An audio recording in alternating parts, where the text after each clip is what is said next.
Welcome back to another episode of Parks Made Possible. I'm Nick. I'm Kate. And we're here to make your parks trip possible. If you missed our first couple episodes, what we do is aim to bring you great insights and recommendations about having a wonderful experience when you visit America's national parks. So please like, comment, but most of all, please subscribe. It helps us out a lot so you can stay in touch with us as we keep bringing you new, fresh content and helpful info about visiting the national parks. On today's episode, we are diving into a requested topic. We had a few people reach out about this one. So we're going to be talking about how to visit the national parks with children. We know that traveling with kids can produce a lot of anxiety. We have done this many times, just the two of us with our kids. So we're hoping to provide some key recommendations and strategies that will reduce that anxiety and empower you to visit a park with your kids, because the benefits are extraordinary. Yeah, they really are. And I've just talked to so many people that hesitate in planning a trip to a park because of all the obstacles that they think brings with it.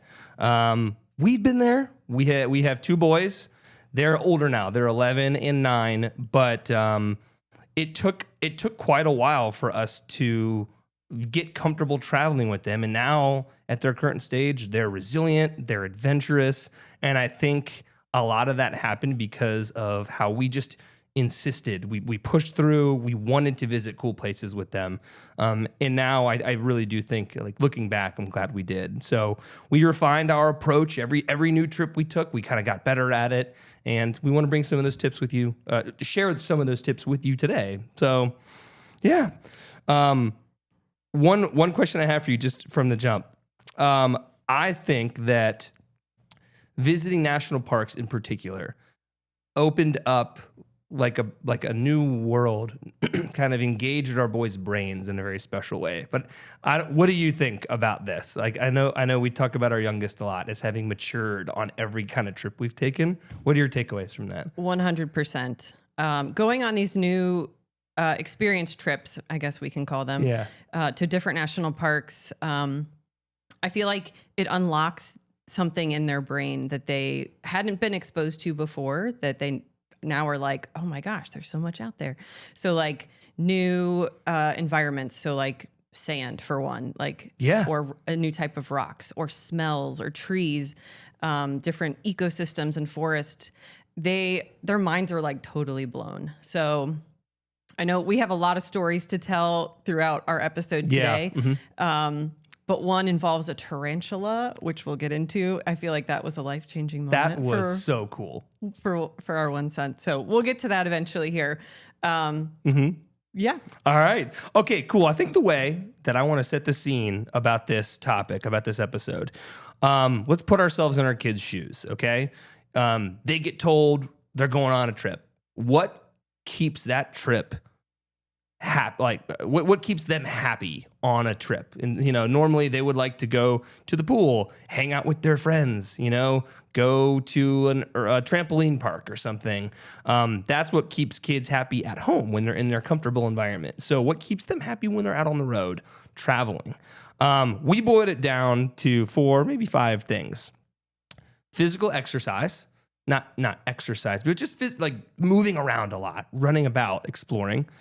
Mental stimulation, snacks, sleep, so still being able to sleep, and then a bonus one, playing in water or throwing rocks. Oh yeah, that is definitely a must. I think about our youngest on Ruby Beach in Olympic National Park. Yes, that was the first time that he had been exposed to the ocean, actually. I think he was 18 months, and we get to this rocky beach. It was actually very cold. We weren't expecting that. So one of our tips will be eventually to pack options for clothes and extra changes of clothes because they get wet, obviously.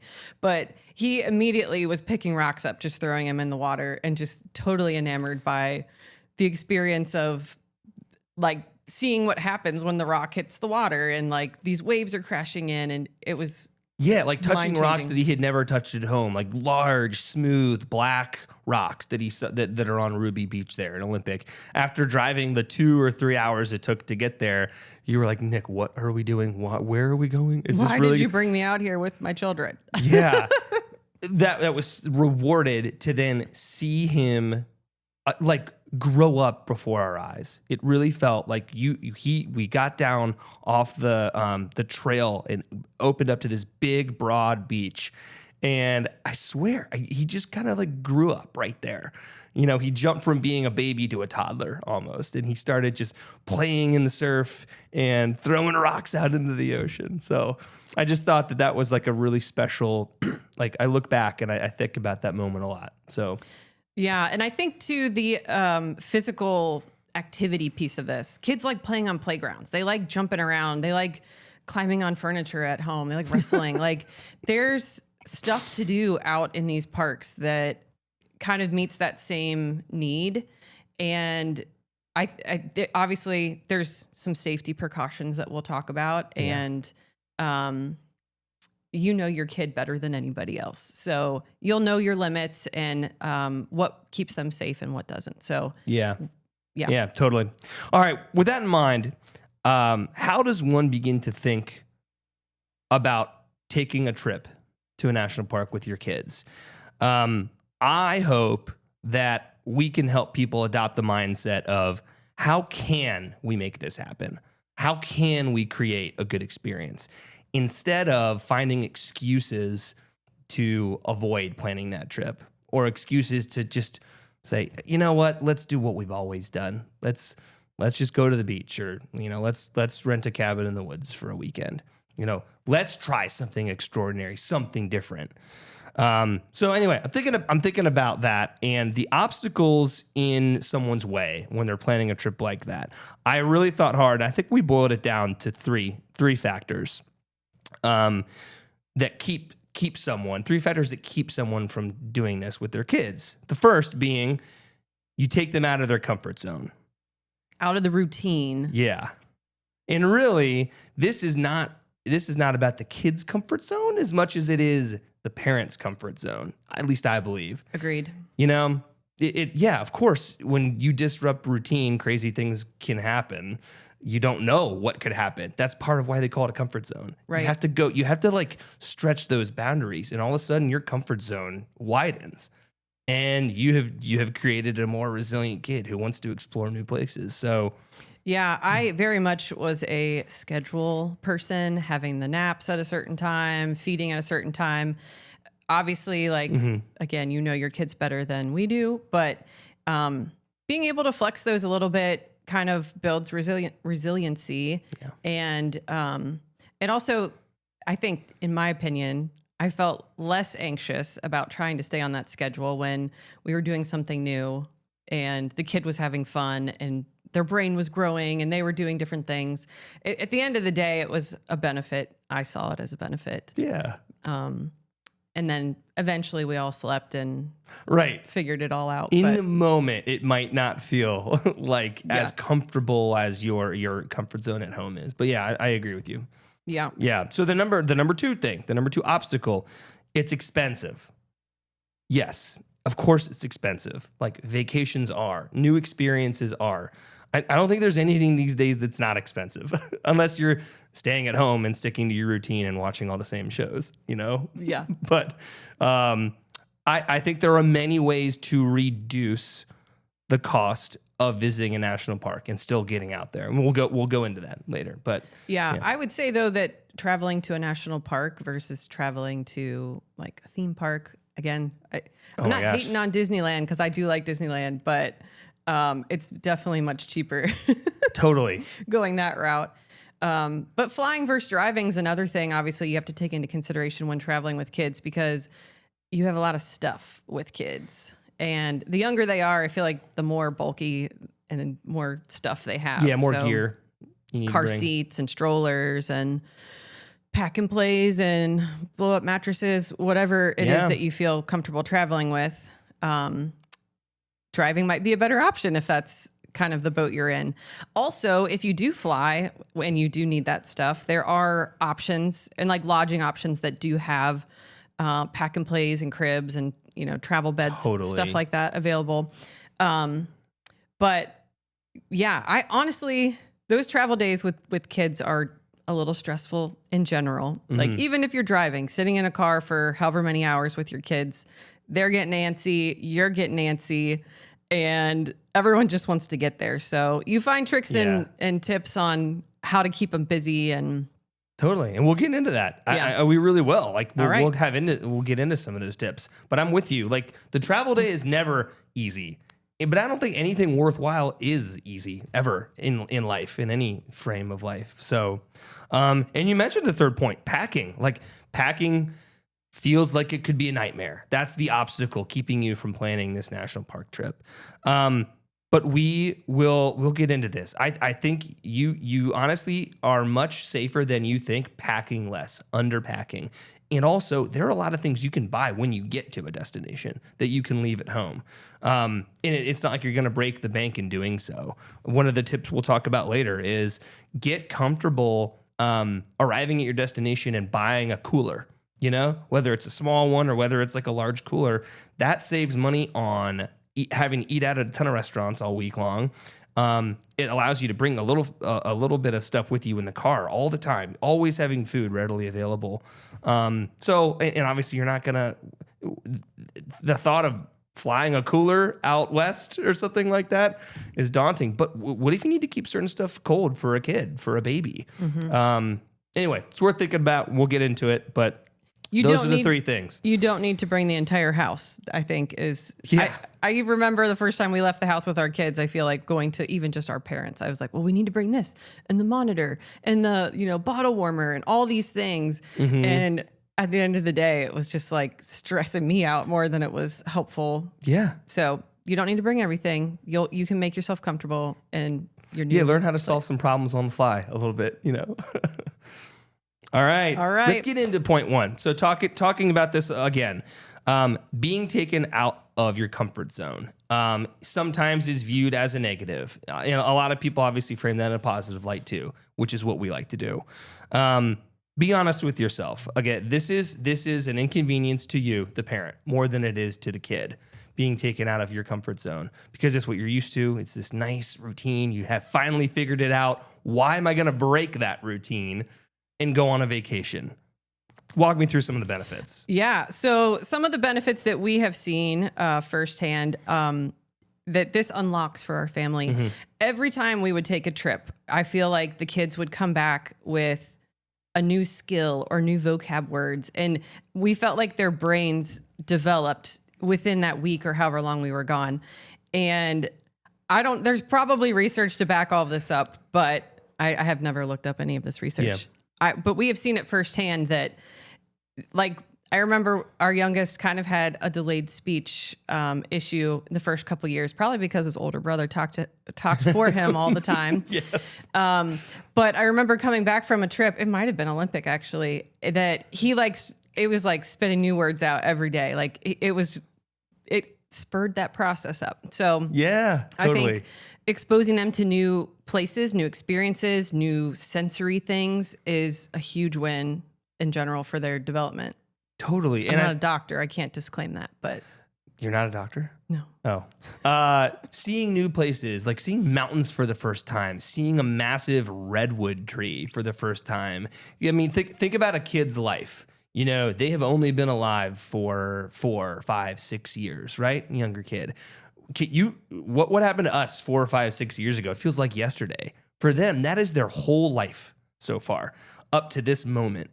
And in this moment, they just got to see the coolest thing they've ever seen up to that moment in their life. The tallest mountain they've ever seen in person. The biggest tree they've ever seen. The first grizzly bear that they saw, hopefully from a safe distance. Let's just say moose. How about that? Moose are dangerous too. Yeah, they are. You don't pet wildlife, any type of wildlife. But those are the types of things that we say it all the time. They're core memories. They are so important to the lasting impression a kid has about a trip, about a moment that they spend with their family. Those are core memories, just like the movie Inside Out. You know, when it's got the part of the movie where we start crying. Oh, yeah.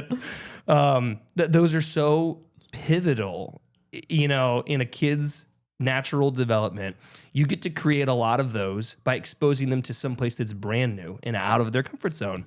You know, what's the likelihood that they're going to create a core memory by just, I don't know, going to the neighbor's house one more time and playing in their backyard? It's good, it's healthy, but like, let's be impactful here. If you're going to go on a vacation, let's go. Let's go, you know? Yeah. Another benefit too is that it is broadening their world. So I think different parks have obviously different perks, different cultural backgrounds, and one we're going to be talking about in our potentially next episode. There's some like Indian reservation background that you can kind of learn about when you're in these parks too. But I remember one of the trips we were out in Arizona and we did some horseback riding with the boys. Yeah. And some of the ranch hands that were taking us on this trail, they were kind of talking about their lives and like what they do every day. And the boys were kind of like, you don't have to do this or you don't have this. And they were doing all these chores that were like feeding the animals and, I don't know. They carried guns around a lot, which was something that was interesting to the boys because obviously like that's not a commonplace in their lives. Yeah, but right. It's to fend off any wildlife that might attack their horses. So anyway, they were like, their brains were kind of spinning, being exposed to these new experiences. Exactly. Their brains were spinning. Their wheels were spinning. Their synapses were like, you know, branching out. That was really, I remember that, like being with those cowboys, if you will, those ranch hands. That was super neat. Yeah. And again, like to the point of animals, I don't know if that might be the first time they were on the back of a horse. Yeah. The first time that they saw a tarantula. Let's get into that. I mean, that wasn't in Arizona. That was in Pinnacles National Park in California, kind of a smaller national park. We hit it on like in the afternoon of a day. We were only going to be able to spend a couple hours there. We were like, come on, it's on the way. Let's go. We found a reason to do it. And picked a trail, really pretty trail. And on the way back down, our youngest son, what did he, I don't remember his reaction. He just points and he gasps and he goes, it's a tarantula. You know? Yeah, literally in the middle of the trail was this giant tarantula. Like the only time I've ever really seen one of those is either in Home Alone or at the zoo. At the zoo, right. Yeah. And seeing it like in real life in the wild was a little alarming. Yeah, right. So, of course, I'm like, don't touch it, stay back. But we kind of like surrounded it for a little bit, just kind of watched it, and it kind of didn't really move. I think it sensed that there were a bunch of people staring at it, but it was super cool. Kind of seeing the scale, like the size of this thing compared to like my son's foot that was a little bit, a couple feet away, obviously, but it was one of the coolest things that they had found on a trail that was.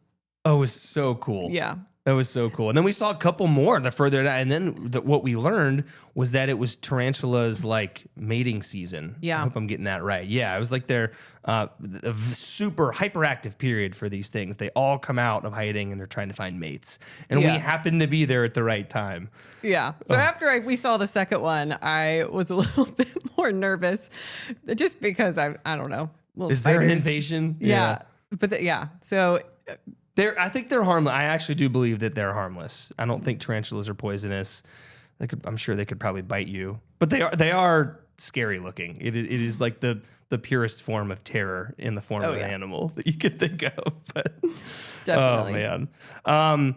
The one of the last things I wanted to talk about was we, the parents, always feel lifted up better at the end of a trip like this. You know, whether it's our batteries got recharged or we got our buckets filled up by seeing a place that's brand new to us, or maybe it's just that we realized we created something really special for our kids.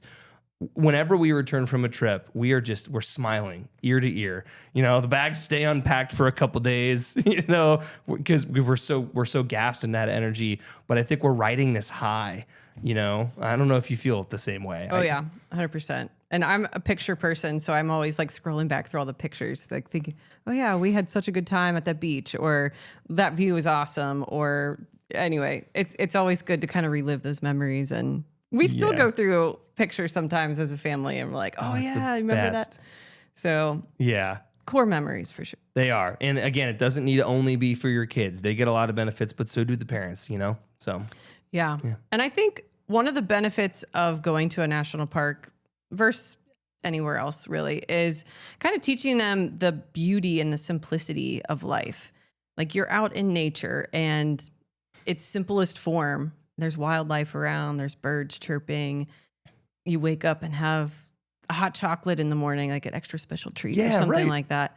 But you really kind of learn to embrace that and instill that in your kids at an early age. And I think that's a beautiful thing. 100%. Yeah, I think it goes a long way to experience that, while also, you know, maybe fun for you right now or before your national parks trip. Maybe fun for your kids is had at a theme park or had at the playground.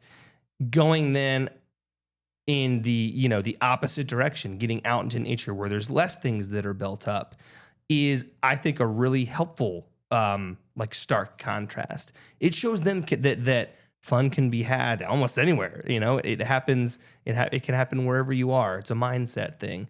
But I think it's important to show them that enjoyment outdoors is simple. It can be beautiful. It can be fun. It can be simple, as opposed to the complexity of Disneyland, of a trampoline park. Again, nothing wrong with that, but I think they need to understand both. So, yeah. All right, let's get to number 2. Going on vacation with your kids is expensive. And sure is. Sure. It's an extra body that you have to pay for, a plane seat for, or more gas in the car, driving a long way, like booking hotel rooms if you choose to stay at a hotel. So there's no way around it. I mean, spending money on an experience is that's why it is so special, I think. I mean, it's kind of like the cost of doing business, if you will. It's a necessary evil. So, yeah, sure, you can use that excuse for anything, but don't. I feel like just grin and bear it. Move on. Say, okay, let's budget for this. Let's budget for it. Let's spend the money on a special experience because we've already walked through the benefits. They're there. Let's get into a few strategies about how to actually save some money when you travel. You talk about flying versus driving. Let's go. So what do you prefer? I want to know what you prefer: flying to a vacation, or like hopping in the car for a 13-hour drive somewhere. I think obviously driving is cheaper most of the time, but that also takes a ton of time. So if we're in the Midwest and driving to California, driving would take multiple days, which would take time out of our vacation. So totally, in that case, I feel like paying the extra money to fly somewhere would be worth it. Also, personally, I enjoy flying more just because I don't have to be always on to like either be driving or being the snack police or, referee between the kids. So if they're on an airplane, they can get up and walk around, go to the bathroom, assuming there's no turbulence. But right. And I think also flying is an experience that our kids have come to love. Yes, they keep asking. They're like, when do we go on the next vacation where we get to fly somewhere? And I'm like, well, let's figure that out. So yeah, I think it is a very fun experience going to the airport super early in the morning, like waking them up. We like to fly early, so we usually will wake up at like 3:30 or 4 in the morning. Yeah, and they're like, they pop out of bed, they're ready to go. And those are things that, again, core memories that they just are like, yeah, we're getting up early. We're going on vacation. This is so exciting. Yeah. So anyway, I think pros and cons to both. Yeah. And your situation is different. I will say credit card points. We've used a lot of credit card points just to get plane tickets covered. Yeah. Which helps a ton. So and I honestly, we don't get paid by affiliates or anything. It's not like we're pitching, you to go get a Capital One. Yeah. Anyway, but there are hidden points that like some people just don't know they have. Yeah. Honestly, you might apply for a credit card and not truly understand all the benefits that are hiding in that account that you have. a lot of times credit card points go farther. They stretch your dollar a little bit when you spend them on travel. Because I think credit card companies know that if you're traveling, you may be then spending more money also. But that's a great thing to mention. Yeah. Some airlines also have kids fly free days. At least one airline for sure. I know we did that with Frontier. Yeah. On like Tuesdays or Wednesdays. We flew those days just because the kids got free. There are limitations, obviously, but if the primary thing for your trip is budget, great, work within that. We need to depart on a Tuesday or a Thursday, like you said, or we need to fly to this on this airline because those are the only airlines that our credit card points support. Whatever it is, there's ways. There really are ways to reduce cost. Yeah, I think the next point in the strategies for saving money, lodging. Yeah. So same thing, credit card points sometimes you can pay for hotel rooms or things like that. We personally like doing like a Airbnb sort of style lodging experience because then we feel like we can actually settle in and relax and it's our space for that week. Totally. Unpack your bags a little bit. Feel like you can lay on a couch if you need to. Right. You have a kitchen to cook in. You don't have to go out as much potentially. So we do love that aspect of lodging. It could be more expensive though. Could not be. Correct. Depends on what you find. So just exploring options for lodging. And I think camping too is another option. I'll let you talk about the camping stuff. Camping is complicated because I feel like there are differing schools of thought on it. There are some biases. People might be afraid to camp. They think it's maybe dirty. They think it's cheap and just messy, difficult. But I really don't think that that's accurate. I think that you number one, you need to know yourself. If you know that being outdoors that often is not going to make you happy, number one, why are you going to a national park? Number two, okay, fine. Pass up the camping options. And look for less expensive traditional lodging, like a motel maybe.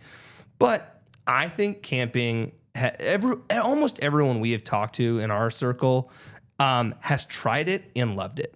We've become huge campers. Mm-hmm. We truly like, you don't have to go in a tent.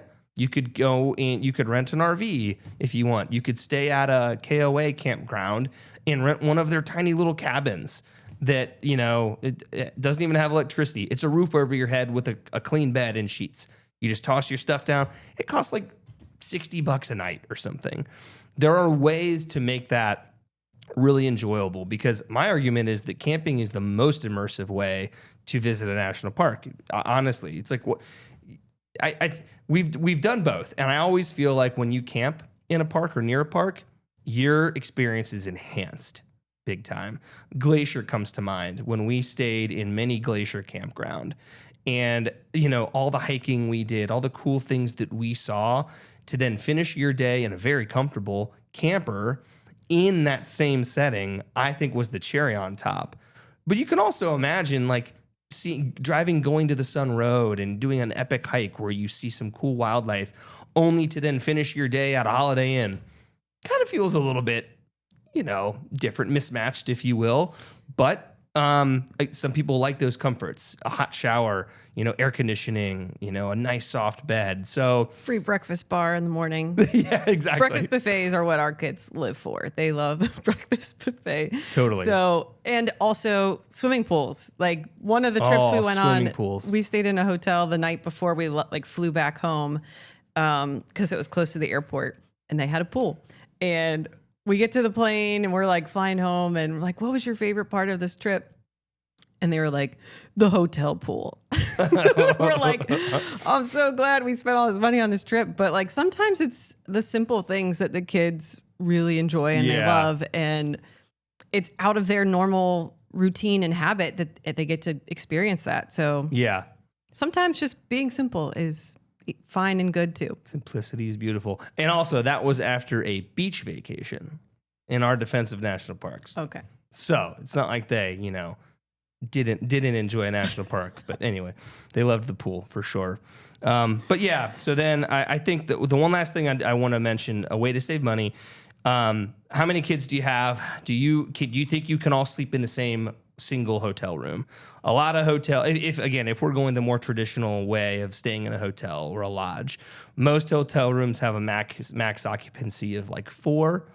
Some smaller independent hotels, especially if it's near a national park, knows who they're catering to and will offer a family suite, that has like 3 queen beds or like 2 sets of bunks or something.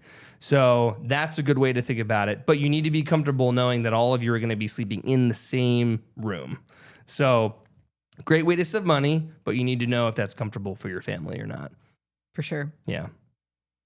All right. What's next? One other way to save money, this is a little plug for this National Park System perk. 4th graders, I don't know the time frame here, but if you're in the 4th grade, you get free access to national parks. Mm-hmm. So that's a cool perk if you have a 4th grader. I don't know. Every Kid Outdoors is I think what the what that program is called. Every Kid Outdoors. But yeah, I think it starts.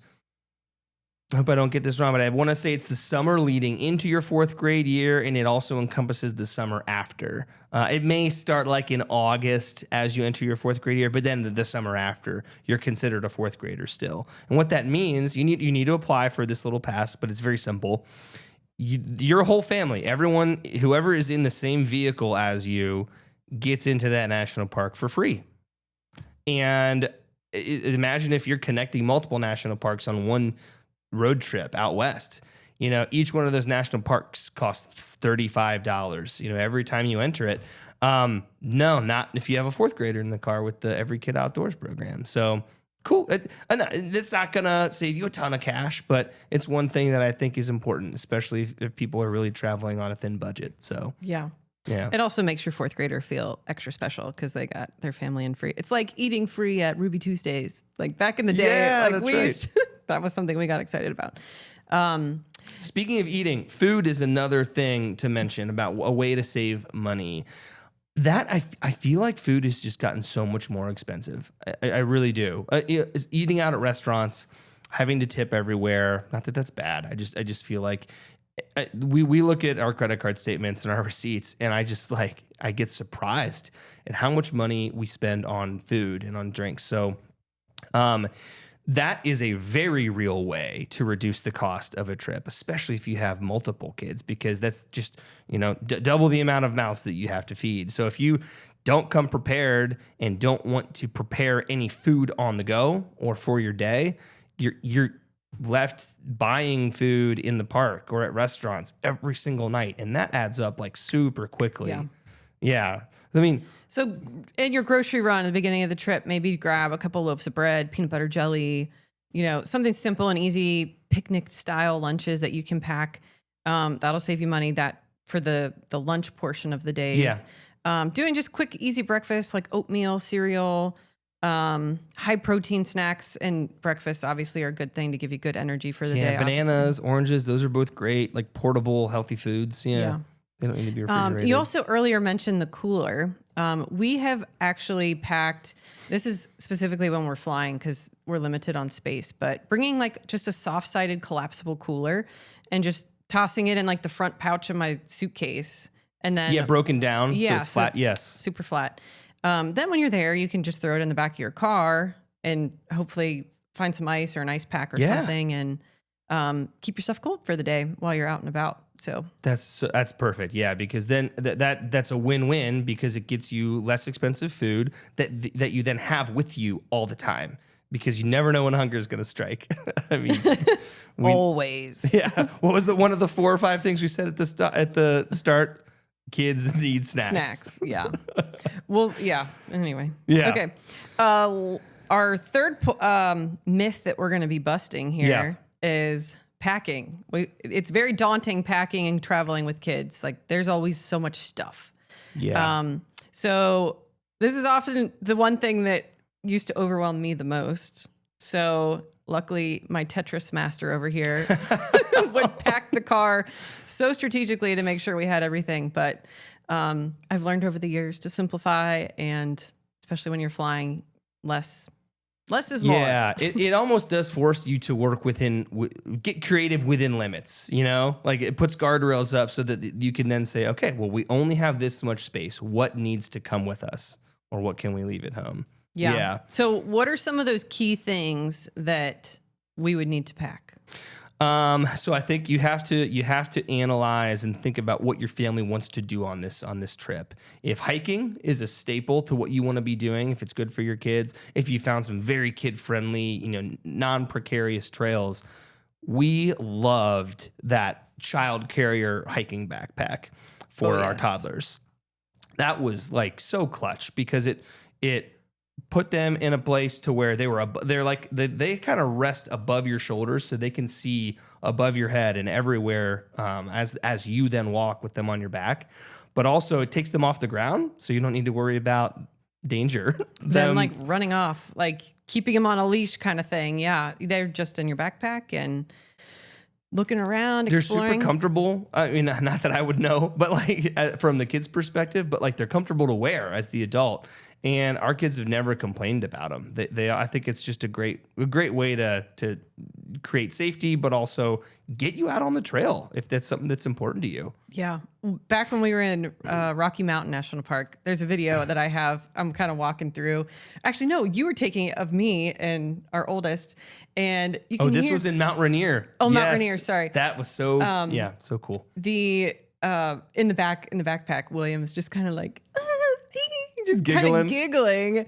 But he's just having the time of his life. He is totally safe, totally happy, content, and we're able to explore the park. So give him a lollipop. He's happy. He's just sitting there for the ride. Get in your hair. The older ones like walking the path through these wildflowers. Mount Rainier is up there, and it was kind of like a scene out of Sound of Music or something. Yes.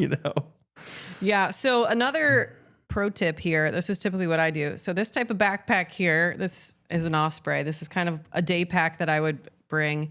I use this as my carry-on if we're flying. So that's a easy, portable carry-on style bag. Mm-hmm. But then you can also transition it into a day pack.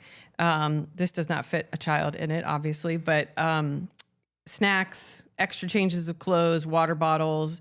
It has a bunch of clips and stuff. You can kind of hang your hats and carabiners of other things. If you're bringing Crocs, if you're going like into water and stuff like that, you can clip those on. But yeah, holds everything, including our favorite Sour Patch Kids. Oh, always got to have Sour Patch Kids when we're hiking.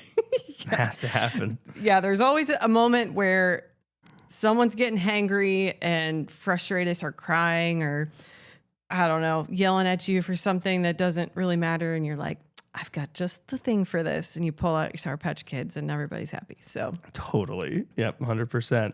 And on the point of backpacks, getting the kids their own little backpacks, I think is fun. Because if you're flying, the kids are a passenger. They can bring a carry-on, a backpack for free, a personal item, if you will.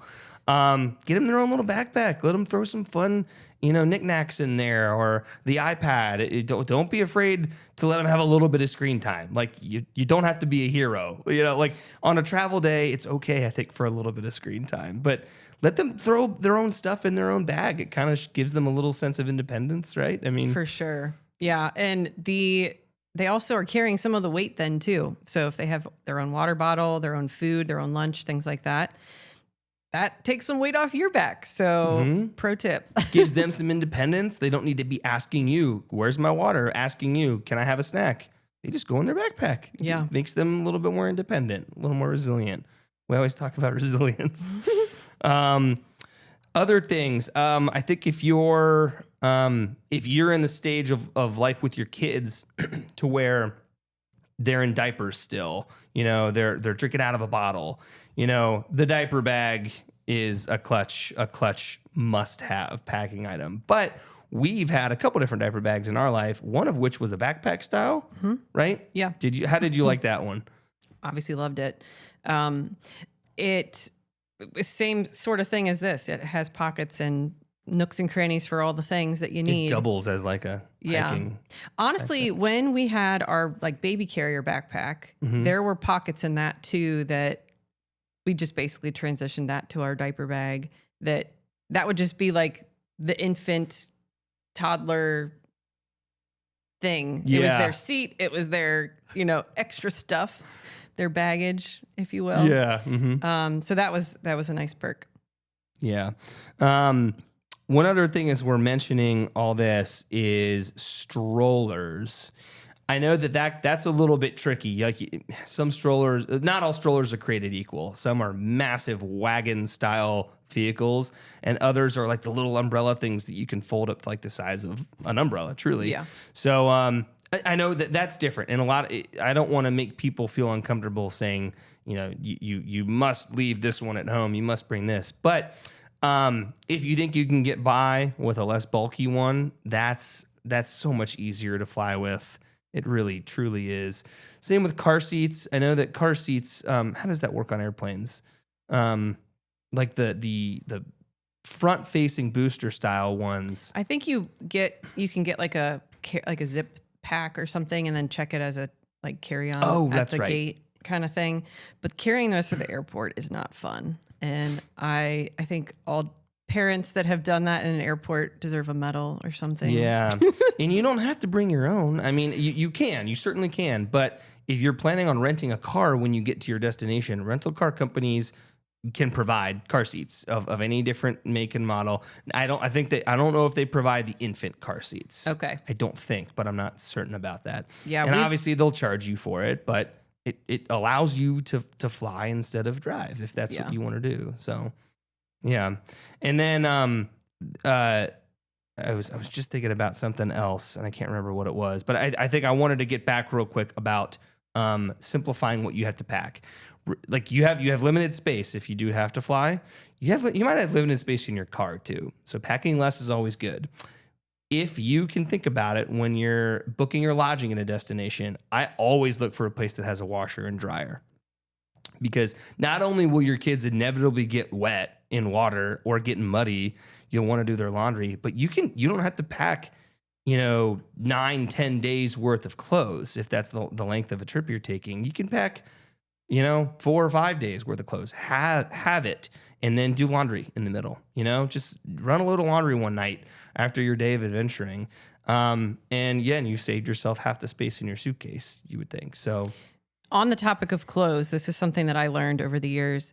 I would pack each kid their own Ziploc bag of like a whole new fresh outfit that I would keep in my hiking backpack.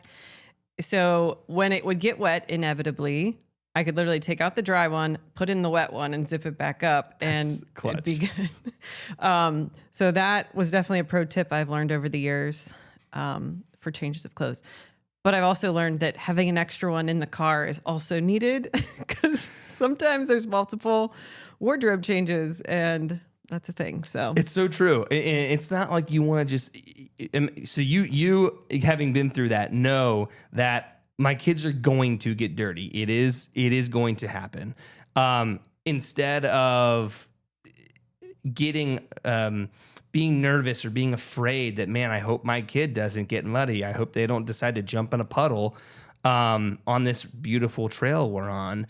I think it makes parents afraid to have to fight that feeling of, man, we don't have another change of clothes anywhere. So what happens if my kid gets dirty? And all of a sudden you find yourself, pulling them back with you instead of going off and looking at this cool rock or this, why is the water doing this? Let them get dirty. That's what kids are meant to do. Yeah. So just plan for it. Have backups in the car or in the backpack, like you said. Yeah. It's always like a moment though when there's a meltdown if somebody's foot gets wet and their socks are wet and they are cold, or so like having those prepared backup sets in layers too. We learned this one at Ruby Beach, actually, in Olympic. When we got it, I told you it was really cold that day. Yeah. Yep.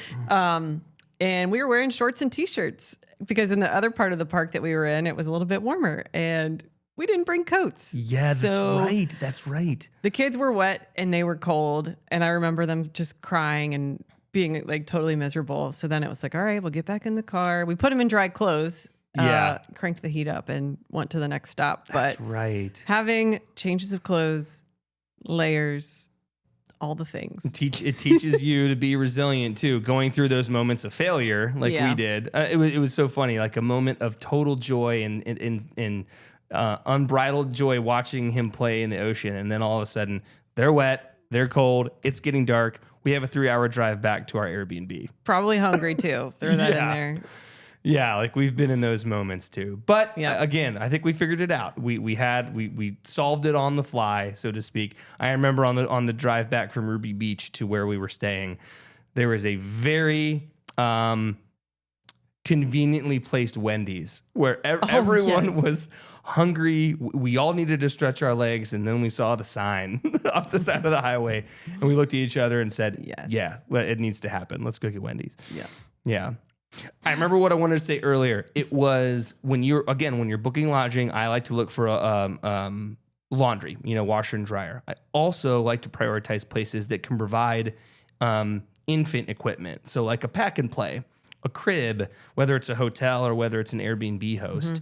A lot of people do know that they should cater to families with kids. So that high chairs make a huge difference if you're not sure what to do with a kid who can't really sit up on their own, but they like to eat with their hands. We used to have a high chair that could strap into the edge of a table. Yeah, but it was still kind of bulky. It wasn't. If you're driving, that might be an option to bring along, but I don't suggest flying with that because that was bulky. Find a place that has a high chair. Find a place that provides a pack and play, so you don't need to fly with your crib. That's daunting to think about. So anyway, hopefully those have empowered you to be a little bit more thoughtful and resilient with how you want to pack. Yeah. So as we're getting into our park recommendations for parks with kids, I do think one thing to note is finding the right park with the right activities for you and your kids. Obviously, everybody has different preferences, different taste, different things that excite them. So what sort of activities, how would you suggest finding the right activities for your kids? Yeah. I mean, I think that your kids best. But I will say that I like most of the people we talk to, most of the people I plan trips for, their kids always love water, almost always. And it's never a bad idea to mix in a little bit of walking, open play. So I think when you think about being able to find a place with water and with hiking, there are definitely national parks that fit that. And I don't want to say certain parks are completely off limits to children. This is a terrible park for kids, or this is a perfect park for kids. Every single park has its downfalls, its dangers for children. But almost every park out there has perfect activities for children as well. So many parks have these junior ranger booklets that we've talked about before that our kids have done. I mean, the Park Service wants kids to visit because if you create a child who wants to be an adventurer, who wants to learn about their national parks and the outdoors, you've done that almost for life. They really continue that through adulthood, which is a part of the mission of the National Park Service. So, but with hiking, that's a big thing in almost any national park. There's always hiking trails somewhere. It's a great way to see the splendor of a place. I think one of the things we've learned and now recommend, if there's let's say a 4-mile hike, and as an adult to us that's nothing, that's an hour and a half, 2 hour stroll. It's easy. No, cut that in half if you have children, and then some. You're not going to get as much hiking done as you think. I mean, we've been there. Yeah, definitely. The kids tire out more quickly. Obviously, their legs are shorter. They don't have as much stamina or energy most of the time as adults, obviously. So just take that into consideration. I know a lot of the hikes that we've kind of looked into when we have the kids, things like Mirror Lake, that was one in Yosemite that I think is more appropriate for kids. There's not a ton of like inclines, and another one too, actually Yosemite is also coming to mind. There's like a little boardwalk that goes around this meadow in the valley there. Yes. Like that would be perfect. You could take a bike ride and put the kids in a little bike trailer if they don't know how to ride a bike yet. Yeah. But there are some epic views that you get just from riding around or walking around that valley. Or if you have your stroller, you could just stroll around the valley. Yeah. So there's definitely options and lower difficulty hiking options or activities that you can do with younger kids. Yeah. And we found that, especially with the younger ones, you know, as they've gotten older, they're able to kind of grind through boarding sections of trail in order to get the epic payoff at the end. They do that now, but not when they were younger. I mean, picking a trail that's rather mundane and gradually uphill for a mile to get to a really pretty overlook, that's not usually a good choice for a kid because they're not going to understand, like, you got to work for the payoff. Mm-hmm. And then when they get to the payoff, you know, that view is epic for an adult, but I don't know if kids totally grasp the scale of their environment at that point. Maybe a better choice is a short half-mile or 1 mile stroll super close to the visitor center that just goes right past a creek. That's it, you know? Because that gives you the perfect opportunity to pause frequently. Let them play in the creek. Yes. Let them throw a rock. 100%. We could literally go, I don't know, 2 football fields down a creek and back. And it would take maybe an hour sometimes. Like, the kids love creeking. They love, like, finding little things in the near the water, the rocks throwing. Like, our one son, we walked a portion of the Appalachian Trail. I think it was in Smoky Mountains. Yes, and we talked about trail names. And one that came to mind for him was Rocky, because he always finds rocks and throws them in the water wherever we are. It's a creek, it's a river, it's an ocean. That's so true. Like, so Rocky became quickly a name for him. But anyway, so just finding ways for them to explore. And you don't have to, like, go long distances necessarily. Acadia is another one that's coming to mind. We did a lot of tide pooling. So yes, it's great call. Tide pooling is essentially when the tide comes in, little creatures and animals and water life kind of come with that tide. But then when it comes out, some of that water gets stuck in the rocks and kind of trapped, come these little tide pools. So in these little tide pools sometimes are things like starfish and hermit crabs and other little sea creatures. Urchins. Yeah. Oh my gosh. Yes. So just going to explore something like that, and that would be your activity, would be super cool. Mm-hmm. Our kids were enamored by that. They found this bright red starfish that was the coolest thing to find just in the wild, just hanging out on a rock. And this really big gelatinous looking blob. I don't know what it was. Oh, yeah. I still don't know what that was. Yeah. I don't either. I don't know. But they were like, so like, this is so cool. Look what we found. But I was like, don't touch it. Yeah. I don't know what it is. I mean, really, though, could have spent hours doing that. That's how much they were in love with it. And you can just, we could see it in their eyes and in their movements, how excited they were to be there. Oh, yeah. That one area of where we found the starfish, I think we sat there for probably an hour, and the kids just kind of wandered around. We relaxed a little bit and watched them, and they found sand dollars, they found starfish, they found that blob of, but just cool seaweed. That was kelp. Another, that was another like brain expanding moment for them, just to like see all that stuff, all the life that was just right along the beach there. It was really cool. I think the lesson, the takeaway from this, and then we'll get into certain parks we like to recommend for kids. The takeaway from this is that you should not be overscheduling your day or overextending the list of things you want to check off in a park. Simply being there is enough. And maybe trying 1 or 2 new activities that you've researched in advance or that we've helped you plan for. Doing that, prioritizing just those things, gives your kids so much to take home with them in their mind. You know, that's enough. And I think as from an adult perspective, if you go to a national park with kids, it's just a different experience that if you went with 2 of your older friends. You're not going to get as much done. You're not going to do the same trails. You're not going to have the same experience. But that doesn't mean it's any worse. It just means it's different. So you have to have different expectations in that situation.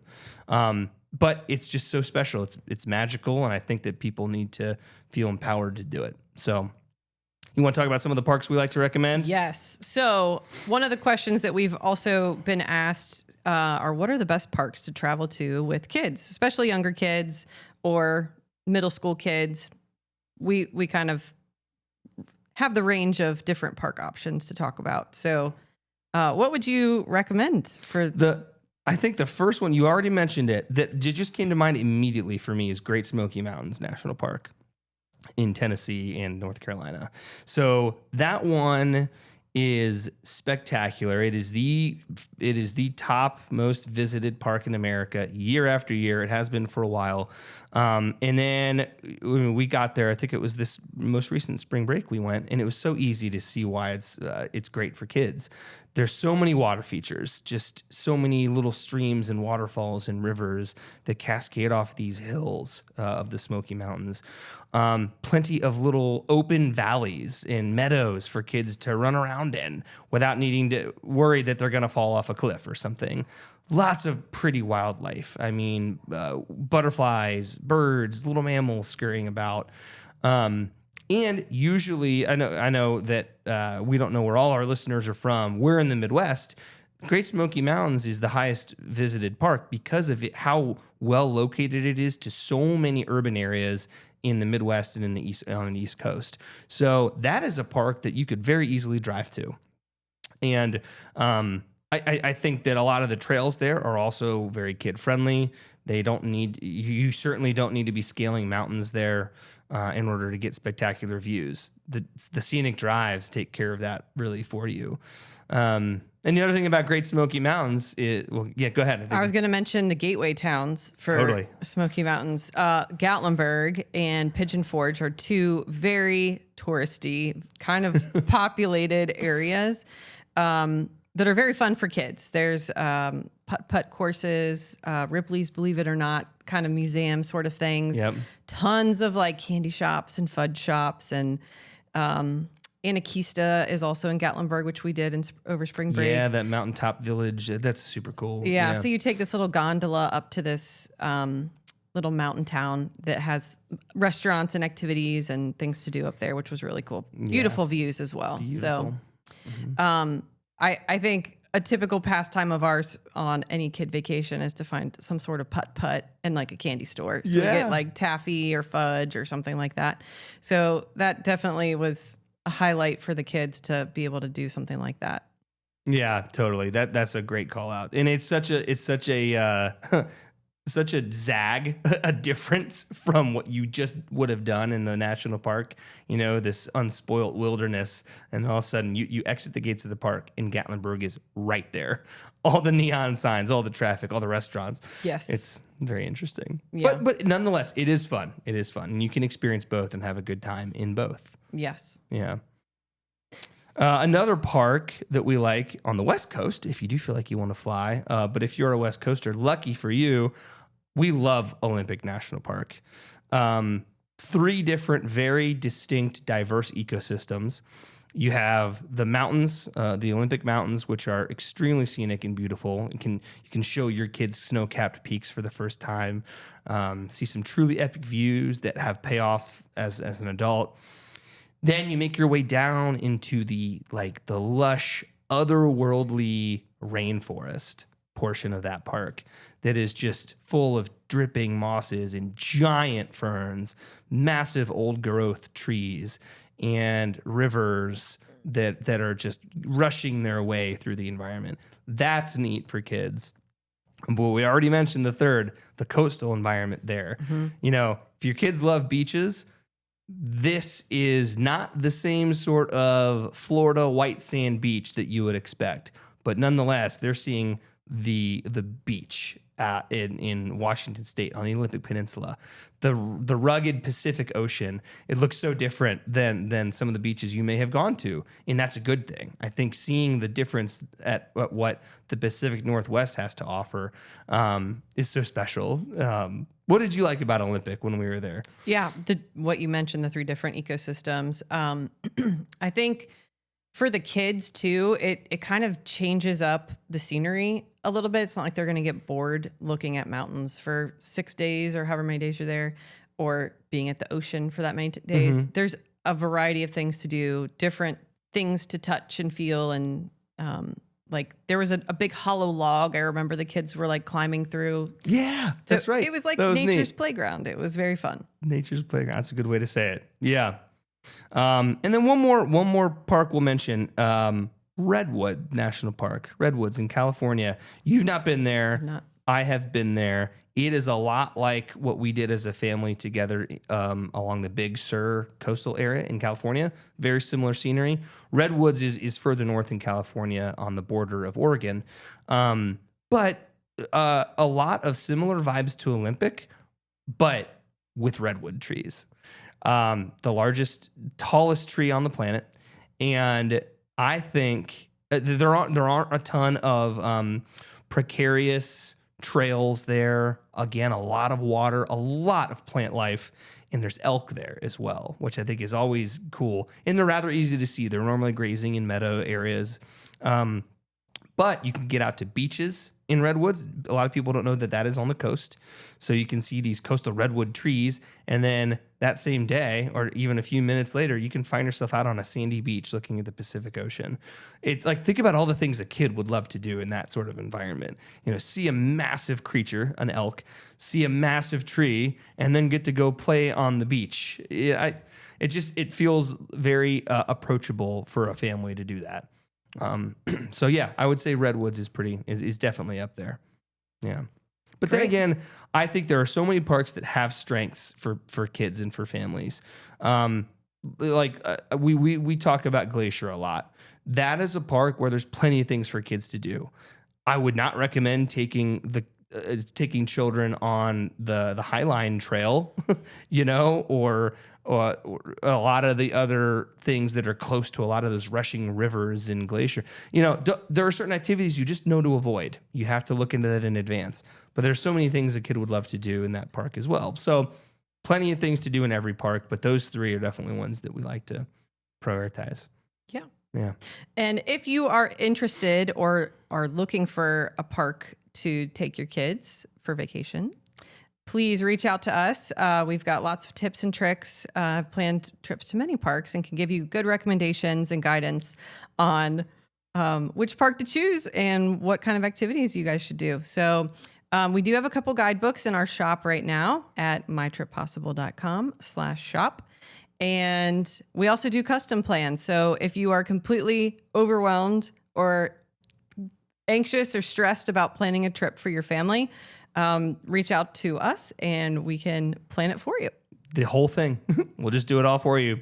Yeah. But we have to listen first. We have to understand what makes you happy. That's right. How old your kids are. Yeah, but that's awesome. That was a great way to close it out. I think that takes care of it. All right. Get out there with your kids. Go to national parks. It is worth it. The benefits are extraordinary. Hopefully this episode helped you feel more empowered to do that. All right. We'll see you next time. All right. Bye.